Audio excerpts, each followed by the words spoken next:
It's a very sort of mysterious career, and the public sees the performance, and the rest of it is left up to imagination. And so there's a lot of curiosity in what our actual daily ritual lifestyle is. And for someone to do it tastefully and correctly and realistically would be very refreshing, because it turns into sort of, the movies have all become very dramatic and cartoonish, and even though we are sort of in an art form, the reality is important. It's too difficult to be in it just because it's something your mom wanted you to do and you happen to be, pretty good at it. It's hard work. You make a lot of sacrifices. You give up a lot of things. I don't feel like I've sacrificed anything. It's an amazing life. It's an amazing thing to get to do what you love for a living. I think there's a lot of frustrated people out there in the world that have never found their passion. And I think there's a lot of people in a lot of 9-to-5 jobs that are miserable. I think the majority of people, to be honest.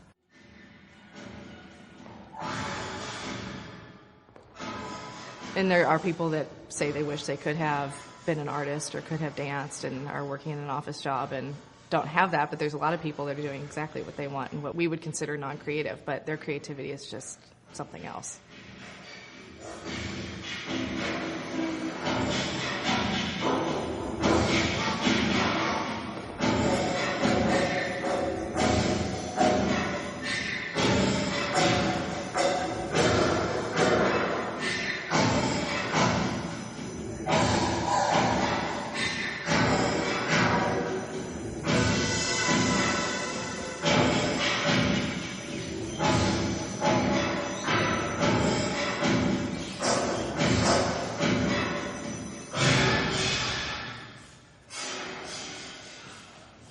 Head get tied.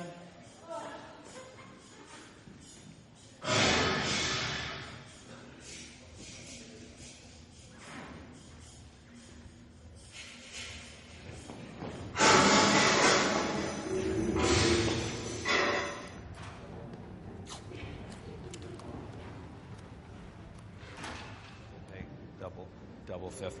Let's do, since we're all half point, almost 1 and 2 and 3 and 4. This is the third set. Passe, plie, fouette, turn to attitude. We'll take it around to the other side in attitude.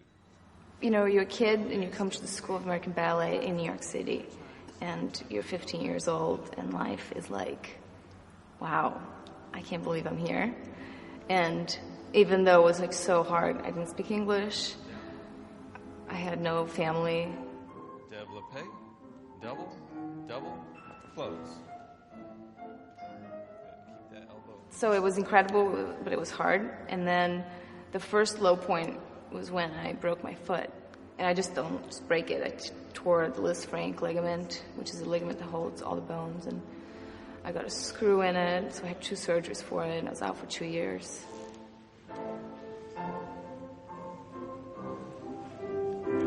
Feel that foot slicing through the air. Casey, that timing was fine at the end. Just keep going. Okay. Yeah? In fact, I prefer it if it's like that at the end and you have that last... I love the athleticism of the players. I love the strategy. I love the brutal hits. I love the big plays. That kind of... Yeah, I love watching the players hype each other up before the game starts, Before the ballet, everybody's like, married, good luck, okay, cool, you don't get like a big group of people that are like holding arms and just screaming, this show is going to be amazing, like a Ray Lewis type player that's like screaming, we must protect this house. Apologize now. No apologies that needed. That is not the attitude. Wrong. No apologies needed, Mary. But I got into ballet for a reason, because I love it. There's a lot to love about it. The theater is different than sports, because I feel like if a player has an off night, it's kind of like, oh yeah, he's not playing well, or if he's kind of hurt, he's got to go to the sideline. I mean, in ballet, show's on. get out there. I know you're hurt, but what are you going to do? I mean, I've seen people tear their ACLs on stage. You can't just go, wait, time out. There's no timeouts in a ballet show. It's theater. You go. I don't care what. Do it.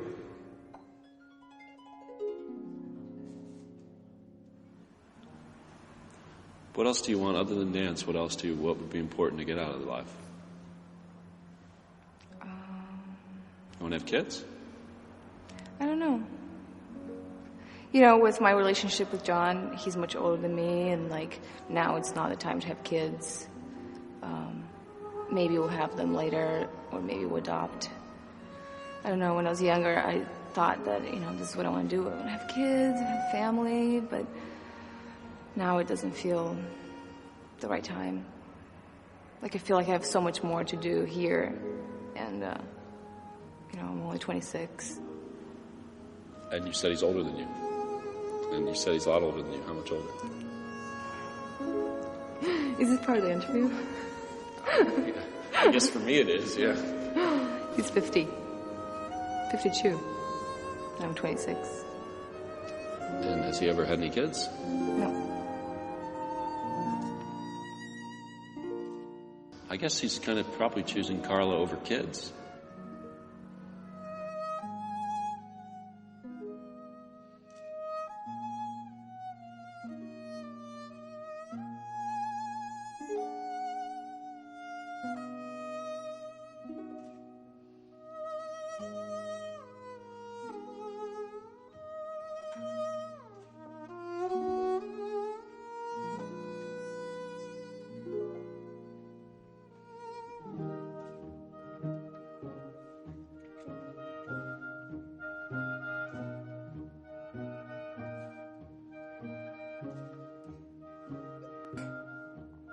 I mean, and then all the typical stuff that makes ballet so great, the beauty, the music, the drama.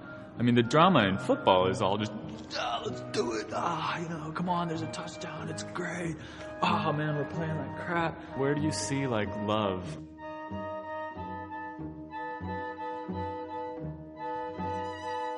You know, so there's like a whole different realm of emotion. So far more vast. So the emotions in football are great, but they're this.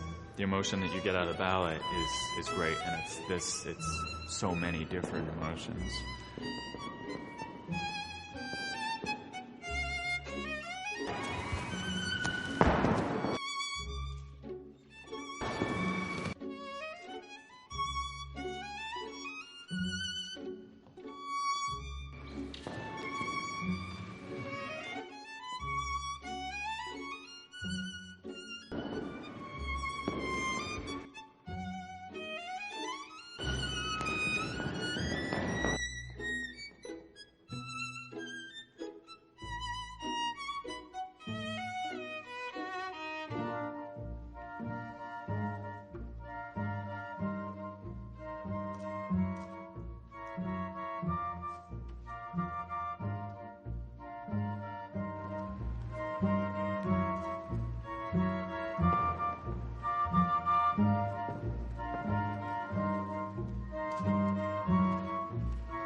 Here I didn't do enough arms.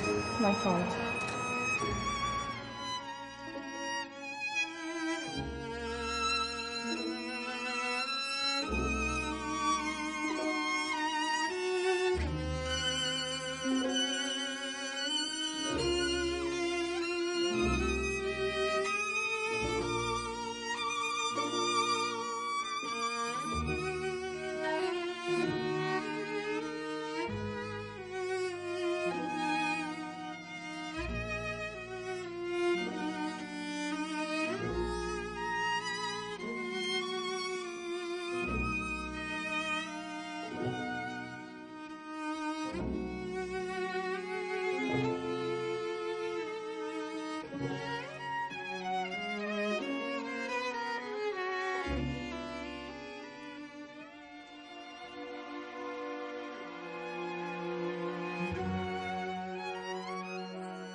All right. Well, that was a disaster. That's all right. That's all right. Yeah, the show's gonna be fine. That was fine.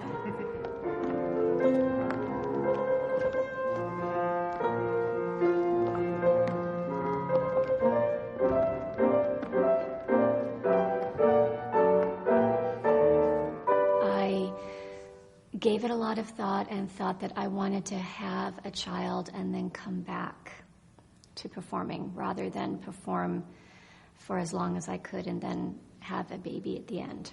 So that was the first part of the plan.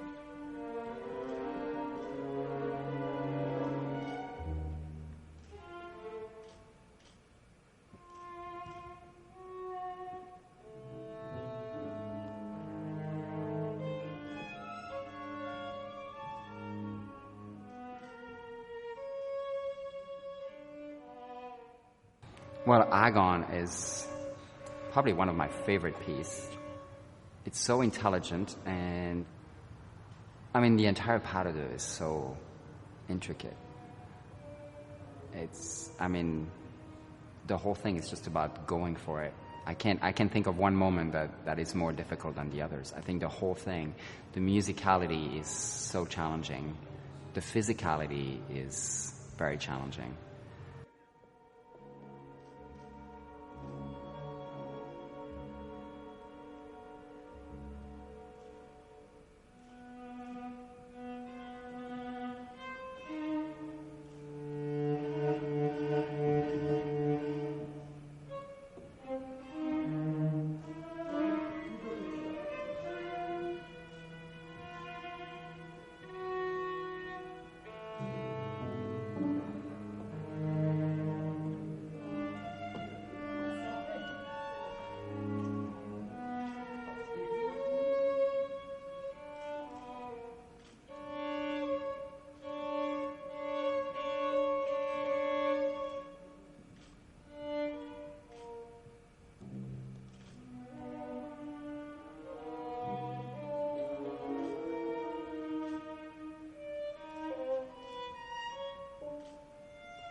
it's demanding in a way that I realize that I dance it better with age and maturity. I just know that it's the kind of work that you can never really do justice to. I keep getting different partners, and so learning a lot about dancing with those different partners in that particular piece. And you certainly have two very different partners this year. Yeah, I go from two extremes. God, going from Ariana. From 1 hour to the other, yeah. Yeah, to Louise. It's insane.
I had Emma, and I came back to dancing 4 months later. I was on stage again. Oh, okay. I can wait a little bit. Could you wait another second? Sure, absolutely. Because it's strange with Stravinsky, because the music finishes, but then I have to do a silent beat.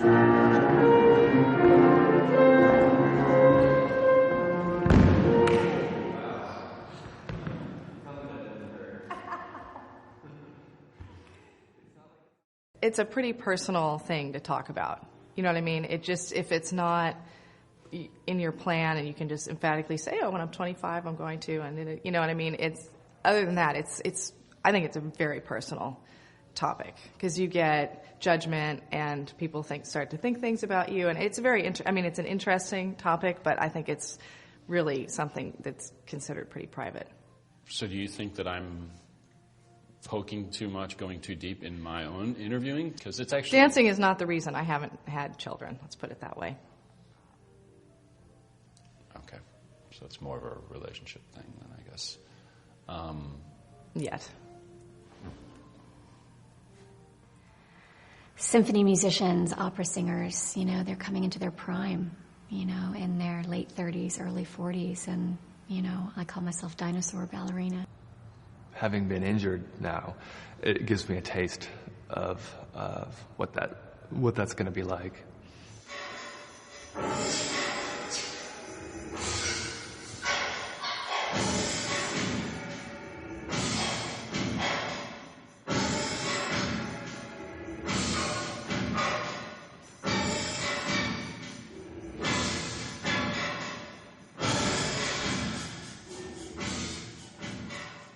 It's a terrific feeling to have this ultimate control over your body and what you're doing with it. And it's not like a theme park ride, but it's a thrill.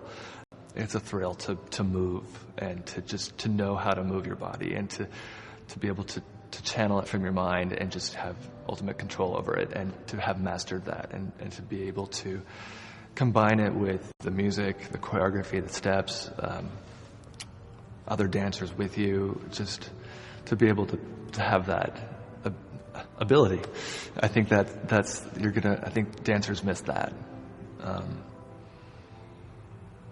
Yeah. I seem to miss it more as time goes by. I think I used to miss dancing, but thought I could just put the slippers on and do it. And as time goes by, you realize, well, your muscles are really not trained to do that anymore. In a sense, you feel like you're going to be forgotten. Like, all those years, all those great performances that you contributed to the stage, it's on tape somewhere. I felt that I really defined my existence and my worth as a human being when I was dancing. And I'm struggling now to find out who I am because I don't have that outlet or that voice. That is what I was. And then the other things surrounded that ability. And now I'm something else, hovering around and watching other people define themselves through dancing. Even when you capture something in a photograph or on tape, it's not the same as something live. So you can only really count on the experiences and the memories that you've given to people. And it's very odd. You're still in it, but yet there's the partition that exists that prevents you from being heard or seen, or all those things that you could convey in dancing. You're deprived of your voice. It's a short career, and we don't have a lot to take away, unfortunately. The reality of the career transition is, for all of us, and not only you leaving something that you love, but it's a cutoff financially and emotionally, and it's very hard. And I do think about it all the time.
Good guys. Take 5 now. Take a break now. Very good, everybody. Separating from someone, whatever you want to call it, was a lesson. And I tried to avoid a sense of failure and all of those things that go along with that, and did it because it was the situation I was in was very unhealthy. It was really good.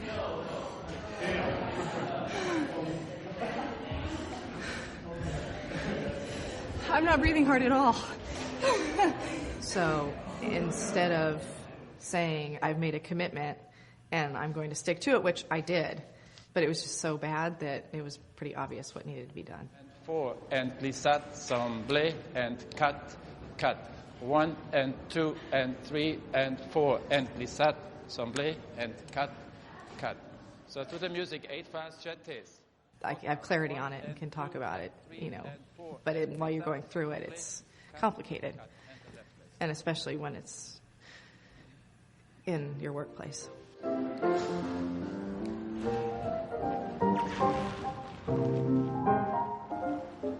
What is age?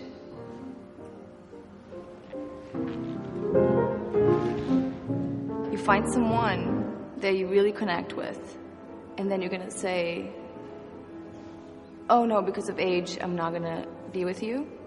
That's putting barriers where they don't exist. That's creating a reality that's not my reality.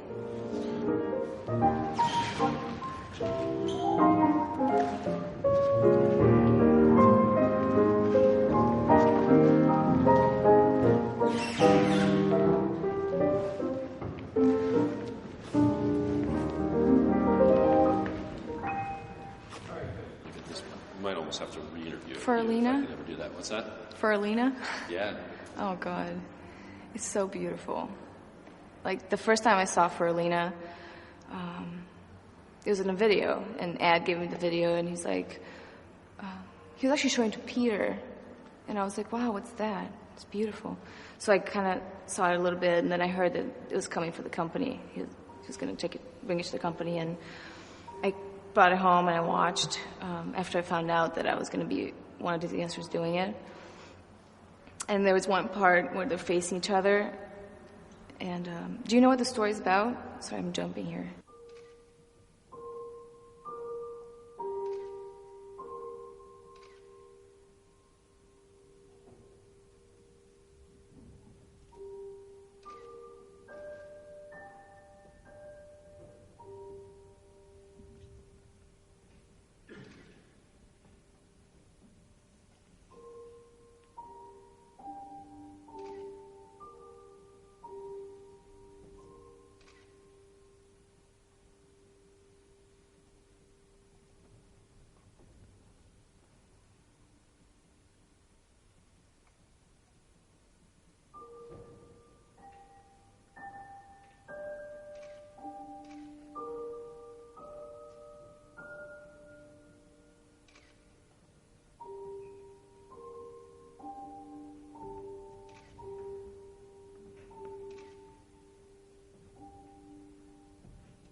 Ed said that he saw the movie What Dreams May Come, and he had this idea of creating a ballet where there was a connection between the living and the dead.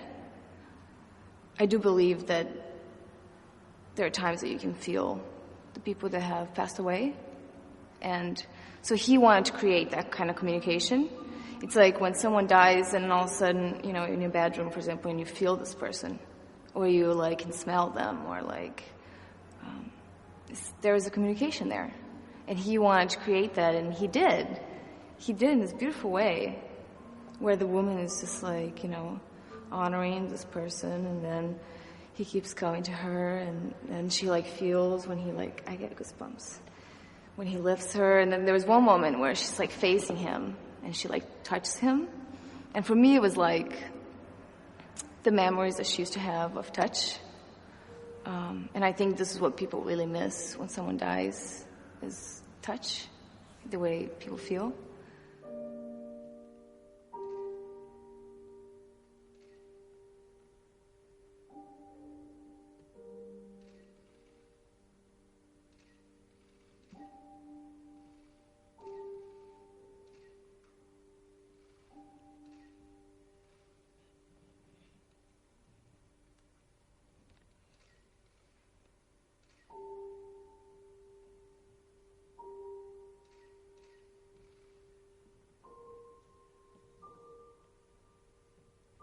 You're used to doing it. It's what you've done your whole life, right? Pretty much.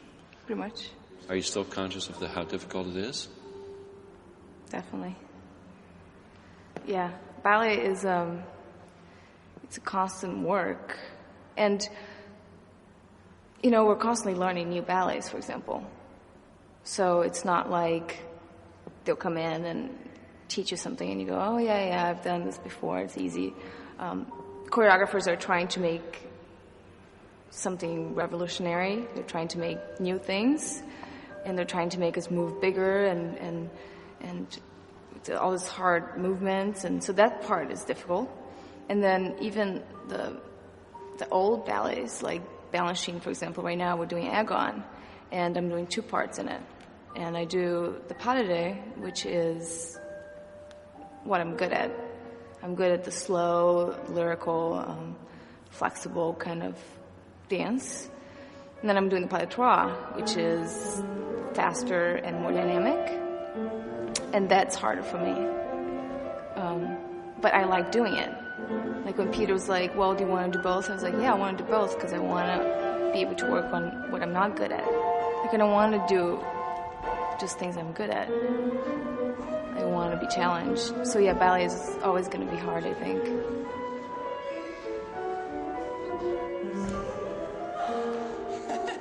But someday, that Carla that I see out there that's so inspiring will no longer be. You mean a dancer? As a vision on the stage.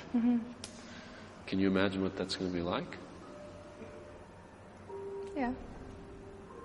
I feel like, I hope that after I stop dancing, I can inspire people in different ways. Or not, I don't know.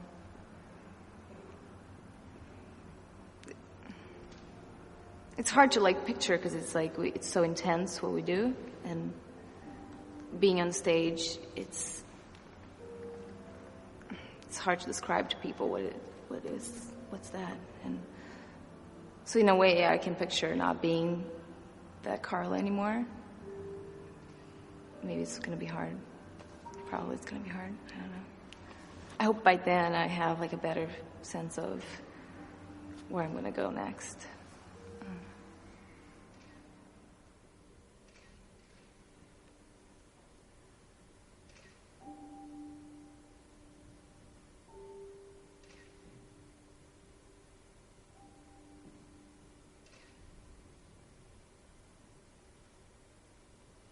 My name is Carla Corbis. I'm from Brazil. I was born in Porto Alegre, and I'm 26 years old. Perfection.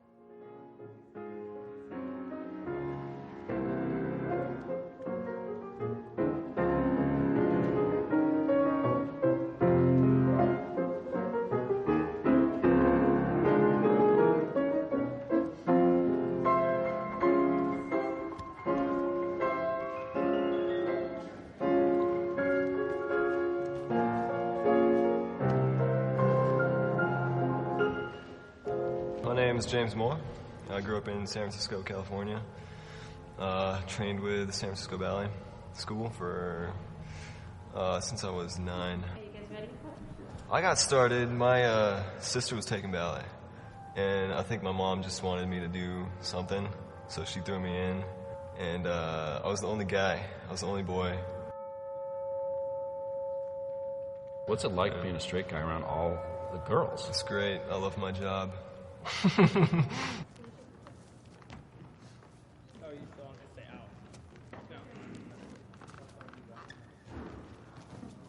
I feel like people think it's, you know, a 6-year-old girl in a pink tutu spinning around with her arms above her head. And it's so much more than that. And it's unfortunate that people don't realize what it can be. Have you given up stuff for ballet? Oh, yeah. I left my girlfriend for it, although I'm still with her. She does live across the country, so yeah, I think that's something huge that I've given up. It's always been a dream of mine to dance in a large company.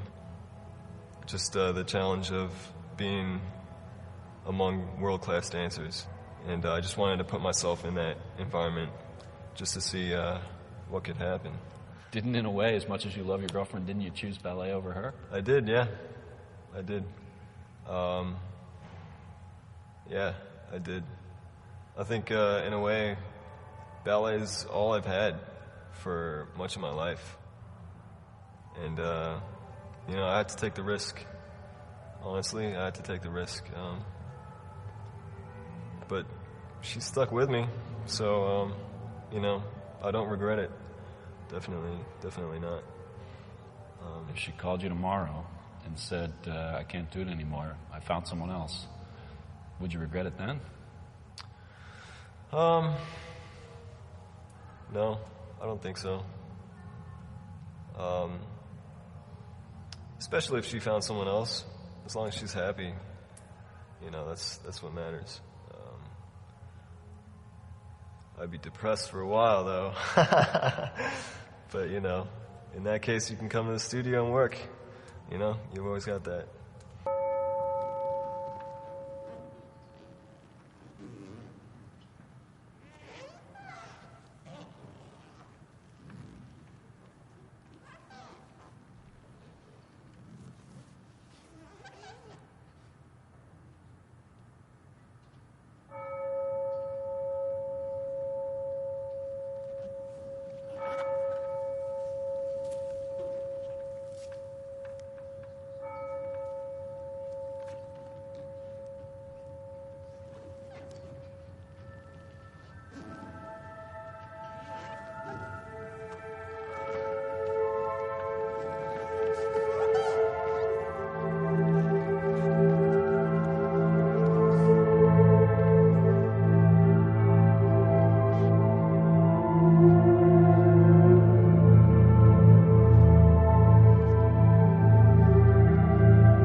good parents growing up, and I think one thing they taught me was to always give anything that you do everything you have.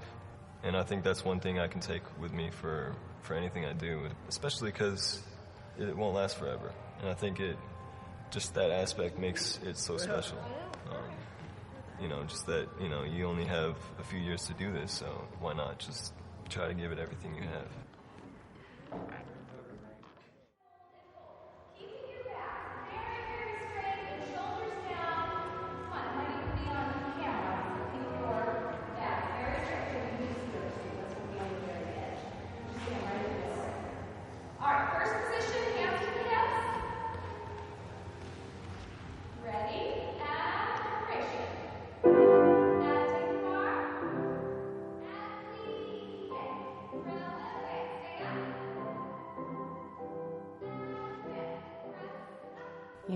We've been staring at ourselves in the mirror in a leotard and tights since we were like 3 years old, and that really starts to mess with your head. I'm pretty sure that all of us have the most warped body images. We all have our things that we don't like about our bodies. Maybe mine are different than other people's, but there's still things that, I want to refine. It's something that is a daily, battle. My arms are freakishly strong, and so they tend to be really muscular, and that can be good, I guess, but sometimes I don't want to look too chiseled with my arms. I want to be more feminine looking, so I have to be careful about the way I hold my arms when I'm dancing. My legs, they hyperextend, but somehow, because my calves are so big and my hamstring is so big, sometimes I feel like they look like they're bent even when they're straight. But that's because my calf sticks out, my hamstring sticks out, so it leaves a little space at the knee. And so sometimes I can catch it in a picture where I know my leg is straight, but it looks a little bent. And so I just have to figure out the right angle to present my leg. Yeah. I think for some people, you look in the mirror and you're like, oh, God, really? Is that what I look like? But then you're like, oh, is that what I really look like? Because I'm sure my head doesn't really know what I look like, so that can be kind of a struggle. And I think we all look at each other, but I think, from my own personal standpoint, I try not to obsess about other people or myself as much as possible because I don't really find it productive.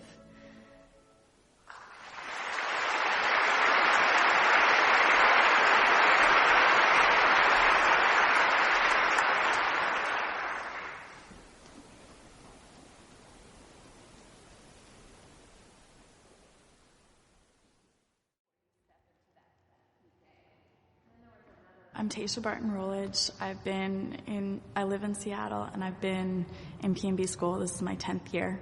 I'm a professional division student this year, and it's my first year in the professional division. I'm 17. I live at home with my parents, and I love them. I'm from Oregon. I'm 17. I'm from Carlisle, Pennsylvania. I'm from Colorado. I'm from Florida.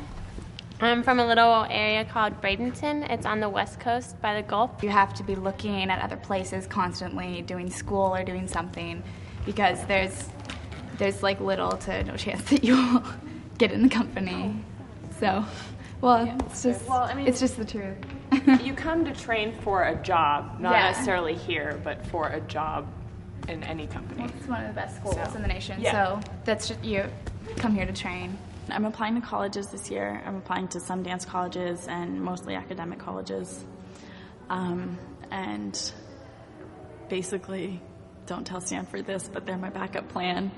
And so I'm going to probably defer for a year. And the PD program is a 2-year program.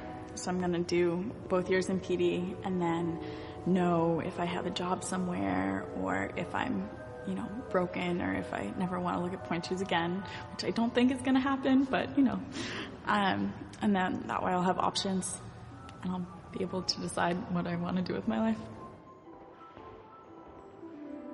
A lot of it is from your core and your back, and maintaining all of that as a center, and then finding what Ms. Bauer actually has talked about for years, is finding energy going into the ground, and the opposition between pushing into the ground and pulling up out of your legs and out of your pelvis, and pushing down and finding that opposition. And that's where you can find energy while being still. There's something incredible in this art form because it's a blend of art and physical activity and music and something really just undefinable in that search for perfection, because everyone's always searching for that perfect tendu or that perfect pirouette, and perfection is so hard to find in other places in your life, and in the studio it's not really that much easier, but you know what you're looking for, and being able to push for that and being able to try to find that is just amazing. And then performing is such a high. It's exhilarating and exciting, and you can, I don't know, it's freedom. Once you get here, you're like, I'll be happy when I get a job. And once I get a job, I'll be happy when I get promoted. But you just have to come here and be content, knowing that this is as a PD, this is something that I wanted. At one point in life, this is what I wanted the most. It's just something I was thinking about today, how you always want something else in life. No matter where you get to in life, you always want something else. Once you get what you wanted at one point, you always want something new, so you have to learn that once you get it, to be content with it and work with what you have and make the most out of every situation. I think casting can be really difficult because no matter how much you're dancing, you almost always want to be doing more. And sometimes it's hard to see the larger picture as to what the director is trying to do with everyone in the company and giving everyone opportunities, and you're always wondering, oh, why am I not getting to do this, or why am I not getting to do that? But for the most part, you sometimes can realize, okay, I had my chance at this point, and maybe it's time for somebody else to get an opportunity. But sometimes it's really hard to see that. You always are wanting to do something and do something great and have a nice chance to get to do another special role. And that's one of the hardest things to deal with, I think, as a professional. Guessing it? Indeed. Ballet it's more than just a job. We live it. Everything is important. We take everything personally. You read into anything that happens around here. Someone gives a weird look in rehearsal, you're like, what did I do? Casting comes up and you're not cast the right nights that you would want to be cast, or you're not dancing the ballet that you want to be dancing, and you start questioning, what did I do wrong? What is going on? So everything is personal, and you question everything, every little thing that happens in the studio. You could be dancing and someone goes and talks to their neighbor, and you're like, what are they saying? Is that about me? You have to kind of detach yourself from that. It's not me. You happy, Olivier? That's not it's always full of surprises around here. What were you surprised about there? Oh, and it's in the matinee, and you do cotton in the evening. Well, what were you laughing about? Oh, I'm just laughing. Why, who were you dancing with? I'm not going to say anything. I'm just going to laugh. Why?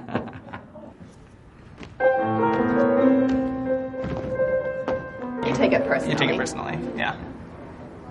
Feels like you didn't do enough or something. How much of it is up to Peter as opposed to who's setting it, or? Well, he's it the depends. director, so I think he has the final say on everything. He's the man, for sure. Yeah. Poor guy, it's a rough position. Yeah. Yeah. I don't envy his job at all. I know. Yeah. It's rough, I'm sure. Yeah, you can never make 47 dancers happy. Yeah. Okay. That's pretty good. Yes, Brenny, how's kissing going? I was gonna...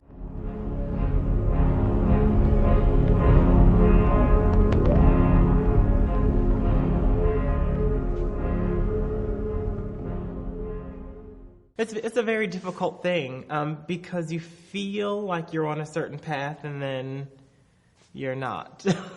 So mentally it's very taxing. It's still hard, on a daily basis to deal with. You see somebody, maybe you thought you should get that opportunity, and it didn't happen, and you wonder why, and, it's constantly comparing. It's a constant sort of mind game, too. But I think just to really, when you step back from the workday or the performance, to really just look at yourself and your individual and be happy with what you are putting on stage. And it has to be that way, or else you're just going to go insane. So you're okay on when you go look at the casting board, you don't go through any emotional throws? Oh, yeah, of course. I don't know what you're thinking. I don't want to. Yeah, and it's sad that a lot of dancers or a lot of people forget that or make like little things so important that sometimes like your moment in the studio and the performance and at work sometimes becomes less. Like people miss it sometimes. They're so concentrated and, oh my God, I don't look good, or I do it too, or like, oh, I'm not dancing well right now, and we lose the opportunity to be every day like, this is it. This is the time that I have to do this, and this is the time that I get to enjoy this and create all these incredible things. So even for me, I wish that I could let go of the little talk that we do and just be able to enjoy it,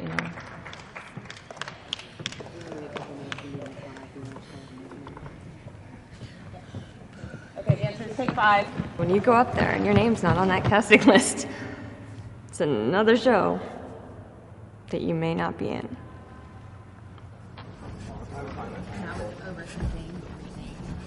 I didn't go over a single thing last night. I'm fine. Great stuff.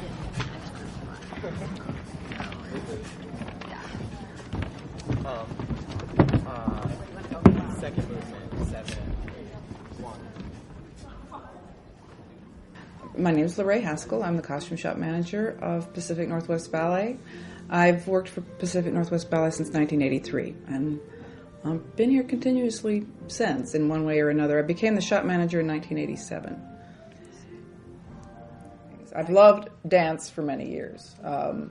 I didn't particularly care for ballet in the early years. My husband and I saw a lot of modern dance in the 70s, and Nicolas, Béjart, and I was actually much more interested in the more modern ballet companies, which actually we're doing more and more of now. I like movement. I've always liked social dancing. I think movement is great. It just makes me feel good. But aside from that, I love working with dancers.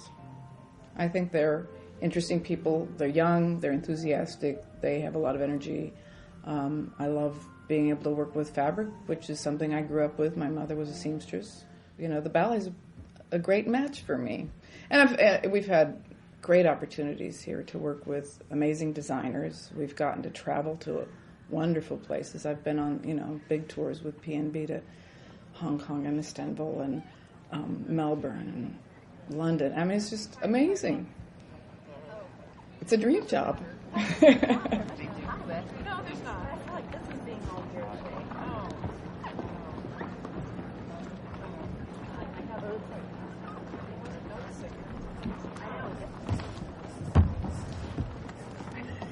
just trying to break out today. You're trying to break out of that.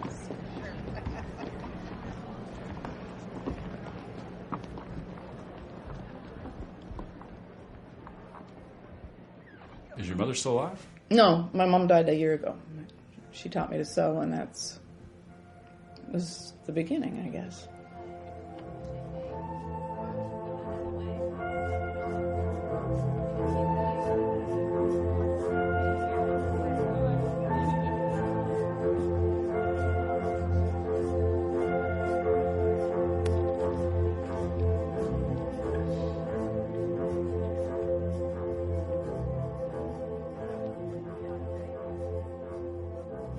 How was it for you kind of fulfilling something that your mother really started? Was it meaningful in that way? You're going to make me cry.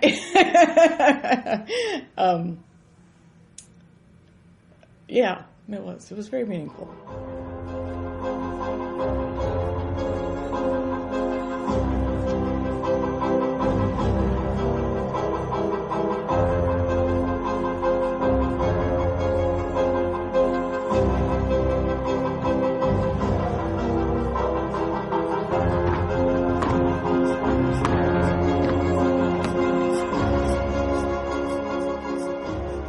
For many years, she saw what we did to some degree. I don't know that she ever quite got it, because it's a total different scale than home sewing.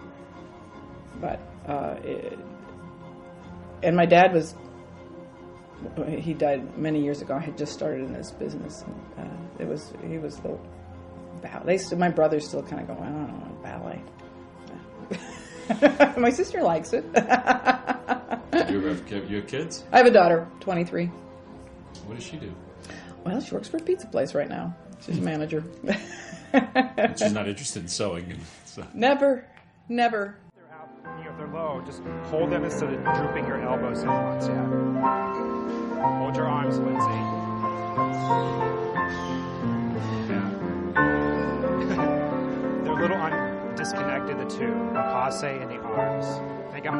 It's got to be tough to be basically a premier athlete, but yet it's not really recognized as such in America. Is that true? It's true because it's not a tradition. People don't grow up with it. Here it's relatively new, and only because of the Balanchine. And Luke Christensen, who actually, the San Francisco Ballet is the oldest company in the United States. So it's not even 100 years old yet. And something, you can't compete with something that existed for 300 years. It's just only natural. It's, just like if you're talking about sports, soccer against, in Europe, soccer in US. Now big jumps just through the feet. Here we go. 8 and 5th. 1st and 5th twice. 2nd and 5th, 2 changing. A little faster. 1st and 5th.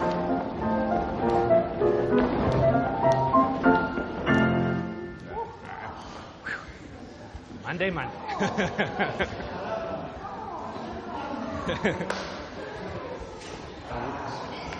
The liquor's working its way through the body. Yeah. Oh, okay. Monday. All right, let's do. What am I going to do now? Okay. We'll do glissade, assemblée, change 2, 3. Glissade, assemblée, entrechocat. Glissade, assemblée. I forgot what I was going to do. Oh, yeah. Glissade, assemblée, 1, 2, 3. Glissade, assemblée, entrechocat. Glissade, assemblée, front, back, front. Step, assemblée, entrechocat. 1, 3. 1, 2. 1. Front, back, front. Step, assemblée, entrechocat. 1, just to the feet. 1, 2, 3. Glissade, assemblée, cot and a cot. Glissade, assemblée, front, back, front. Step on it, assemblée, front, entrechocat. Russia was a great artist tradition, and it's all subsidized. So you have to be exceptionally talented to be accepted. Here we go. But what was it about ballet? My father was he was fantasized, and it was kind of his dream, because he said he hurt himself when he went to my ballet school, and he hurt his knee, and he had to stop when he was 14, 15. So it was his dream, and I didn't really like it till I was in my late teens. So it was thanks to him, and of course my dedication and my work, but he put me in that direction, but the rest I did myself. If I were to say, this stuff about ballet dancers being athletes, I think is crap. You guys aren't athletes, really. I'm sure that if I took, I could go grab one of the Seahawks, go grab a cornerback and let him come in here and give him a few months, and I'll bet you he could do that stuff. What would you say to that person? I would tell the person that they were absolutely crazy. our goal is to make it look easy, but it's really not. I mean, lots of us get here early in the morning, and we cross-train for an hour or half an hour before class. Then we have class every day from 10:15 to 11:45. Then we have a 15-minute break. Then we start rehearsing at noon. We rehearse from 12 until 3. We have an hour off, and we rehearse from 4 until 7 every day.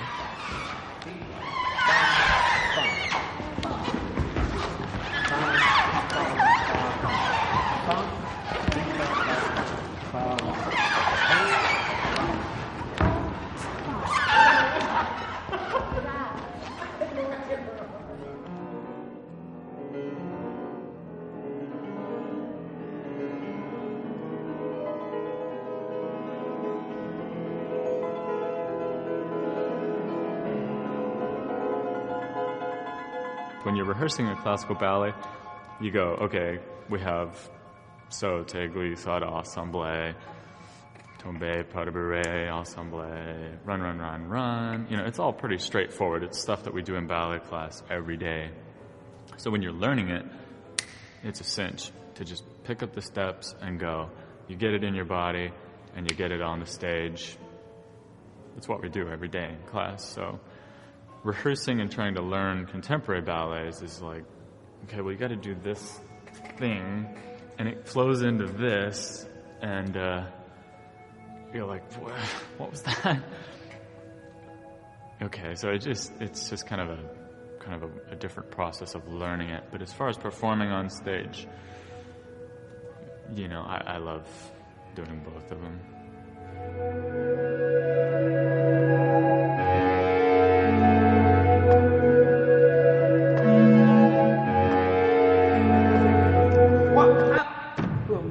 Jump has to change to a higher leap. Yes, and then you land. All right, if you're breathing hard, fine. If you can hold your breath and just look at the audience like that, cool too. Okay? All right, guys, good job.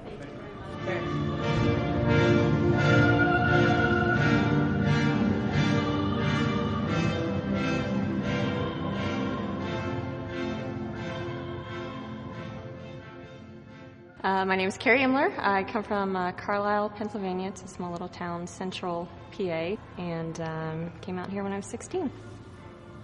You know, I had a job offer for Pennsylvania Ballet and chose to move 3,000 miles away from home instead to be with the school. So it was hard on me. My brother was 10. And so I think that's the worst thing about leaving home so early was that he was still really young, so I didn't have that connection with him until later in life, and so it's probably one of the hardest things for me.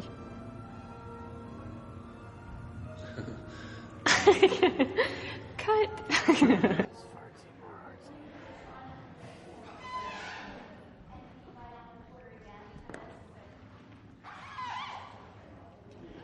Can you tell us what you were rehearsing just in the other room when we were just Yeah, we were rehearsing in the upper room. I am technically called a stomper. I do wear sneakers for this rep, and the information that is in my head right now is waiting to explode. It's, we call it the aerobics. We are constantly moving, running around, and have more steps than any ballet I think I've ever done. It's incredible, the amount of information we have, and to do it with the guys and to do it together and try to count the music. And I mean, in a sense, it's like any other ballet. It's like trying to do Agon or whatever, but you're in sneakers and you have to stay turned in. So it goes against everything we've ever been taught to do as a ballet dancer. So it's been fun. That's been a real pain in the ass. They said that it usually takes about 6 weeks to put it together, and we've done it in 3. And I don't think that's really my type of piece. I'm not really digging it. So it's my job, and I go in every day and I try to do it, and I learn my counts, and I'm doing the best I can, but it's kind of hard to put that extra in there to get it done when you don't really like the piece. So it's not my favorite role, it's not my favorite ballet. But it is my job, so I'm doing it the best I can. And I think the performances will be great.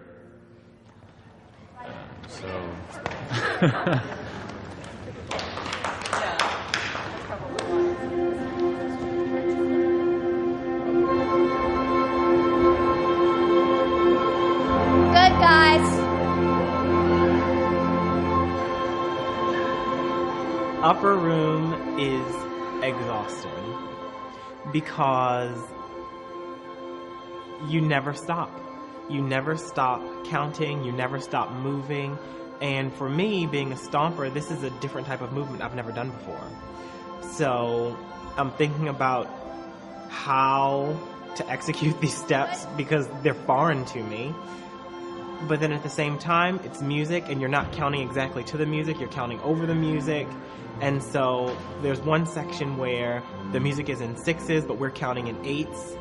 And so you have to keep counting because as soon as you miss a beat, that's it. You're done for. You can't catch back on, really. And in the last movement, you're counting and dancing while you're on stage, and then as soon as you make your exit, you still have to keep counting to count in your next entrance.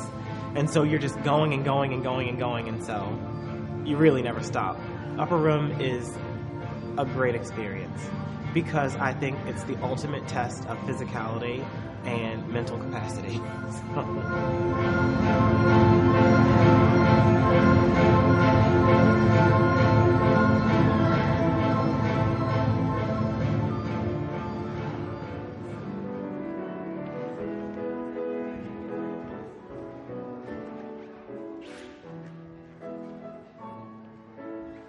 My name is Olivier Wevers. I'm a dancer with Pacific Northwest Ballet, and I've been dancing forever, and I hope to dance forever. Silly.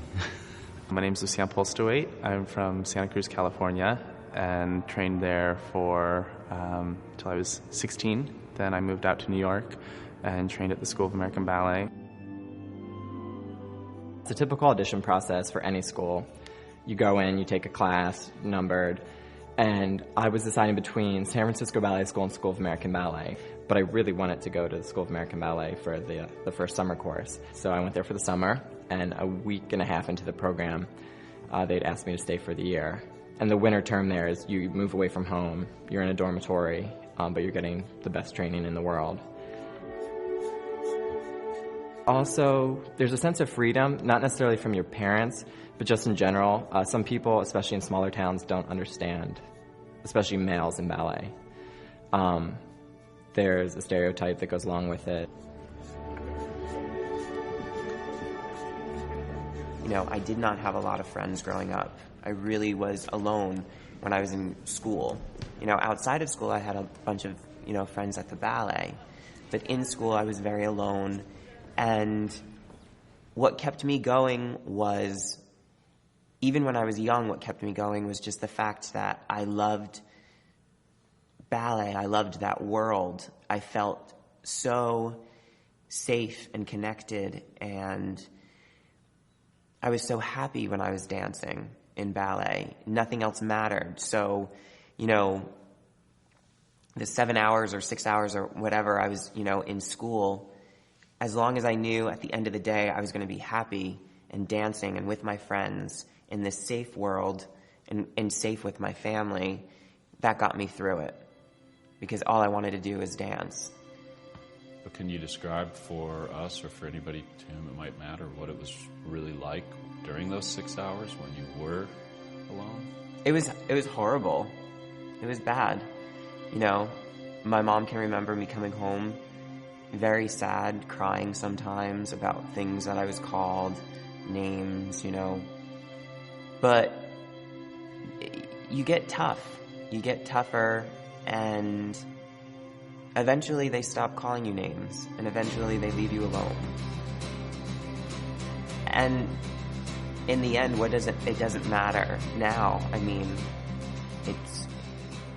it helped shape me. It helped make me tough.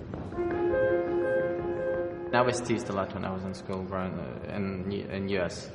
Never in Europe, never in Russia. I was teased a lot, and then, they ask whether you're gay or not. But I think true men, they don't really care. But I think when you're at young age, when you're just reaching what you want to do, you get turned off because maybe being picked on, if you're not strong enough, then there's an easy way to give up instead of to pursuing what you want. This career is really, you work so hard for it, but basically you're at the mercy of what the opportunities that you get. And it's really about being at the right time, in the right place, and then give it your all, not question it. I do think about what my body would be like sometimes if I wasn't a ballet dancer, but I am happy that I do get to do something that makes me look good. It's really odd to talk about ourselves like that. Damn, I look hot. I don't think there's anybody else I admire more than Lucien. I love Olivier. I am so inspired by Olivier, actually. Well, he's very close to me, and I also admire his dancing and intelligence. When did the chemistry between you guys, did it spark immediately? Oh, that's a dark story. Olivier was with Jordan, actually. So this, and I was with someone at the same time too. So it kind of started out as an affair.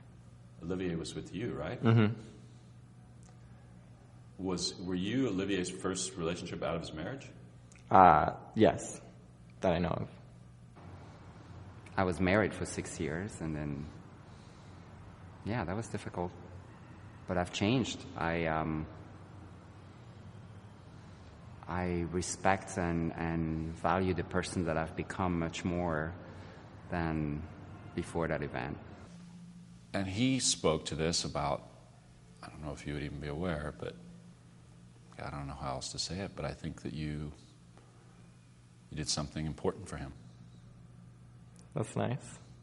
I just wish that I could have discovered it sooner, or that I could have admitted it sooner.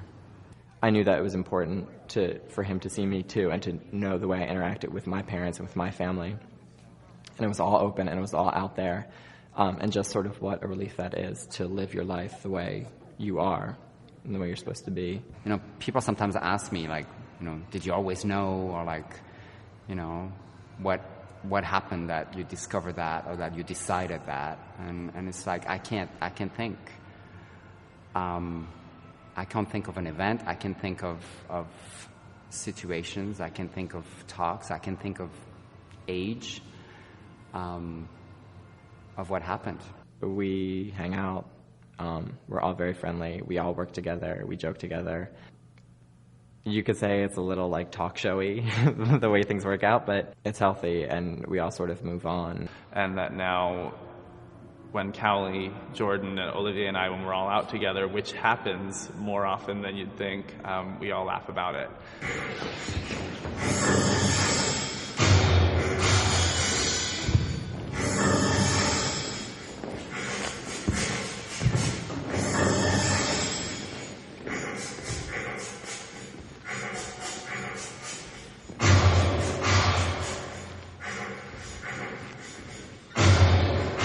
I think just being yourself is the hardest thing in the world. I think you have to just be prepared mentally, physically, emotionally, ready to put yourself out there. And everybody has their own time when they feel comfortable enough to do that. You have to find it within yourself. But yeah, everybody, flowers bloom at different time. So when it's ready to open, it'll open. Stay out.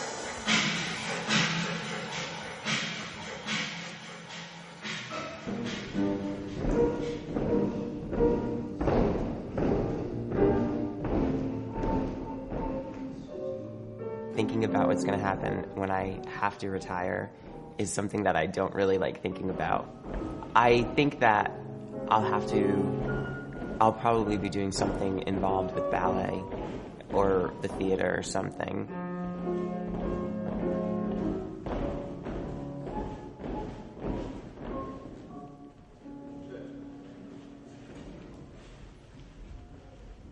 It would be easier to be in an unrelated profession, I think, but to be right in the middle of it and to be encouraging it, it's odd. I always knew it was in the contract when I signed up at 10, but it actually happened. Very odd. It's a short career, and we don't have a lot to take away, unfortunately, from it. But we hope that we can give people memories.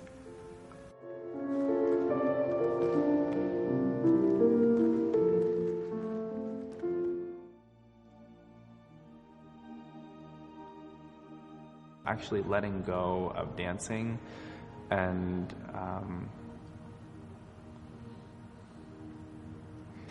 it's like making me ache right now just thinking about that. It's a world that I don't know, and it's a world that comes with a lot of fear. The sorrow of no longer getting to do something that is so rewarding and so fulfilling is something that will never go away.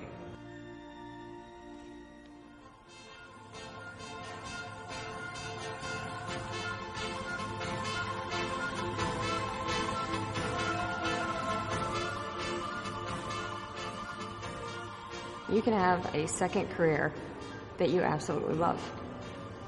It might not be your first love, but it can be your second. You know, this has been such a fulfilling life for me.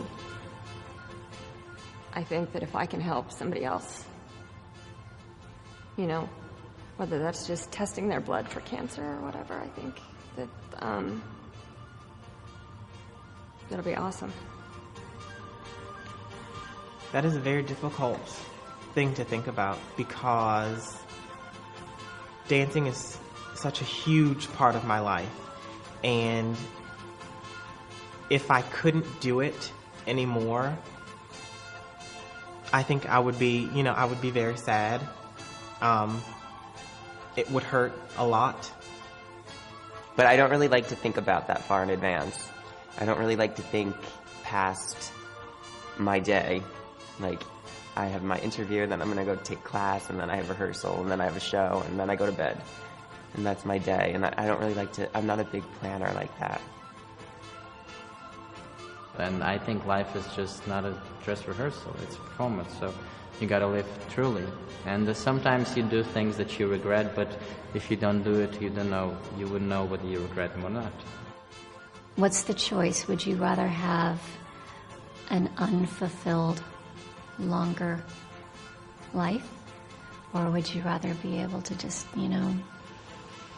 burn that candle at both ends for a shorter amount of time and really, really love and enjoy and be passionate about what you're doing for a shorter amount of time? I would pick that.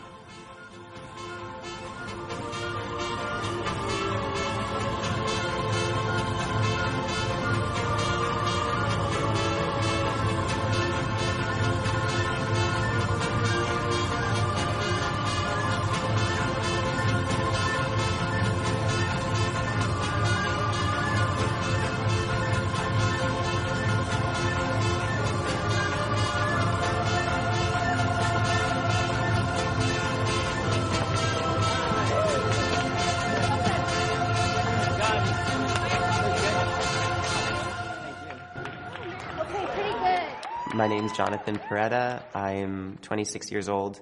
I'm from Totowa, New Jersey. I like coffee. I don't know.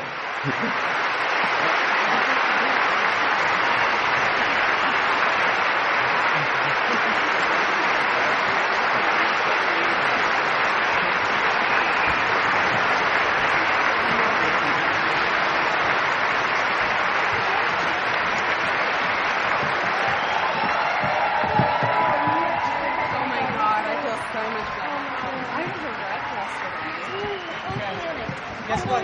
Tomorrow we get to do it one more time.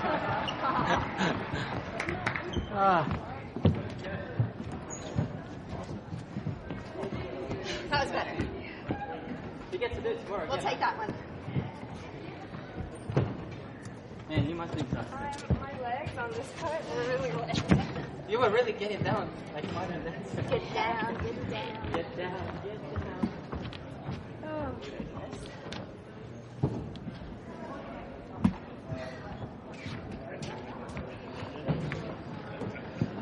Let's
some of the footage of just the ballerinas getting ready. Yeah.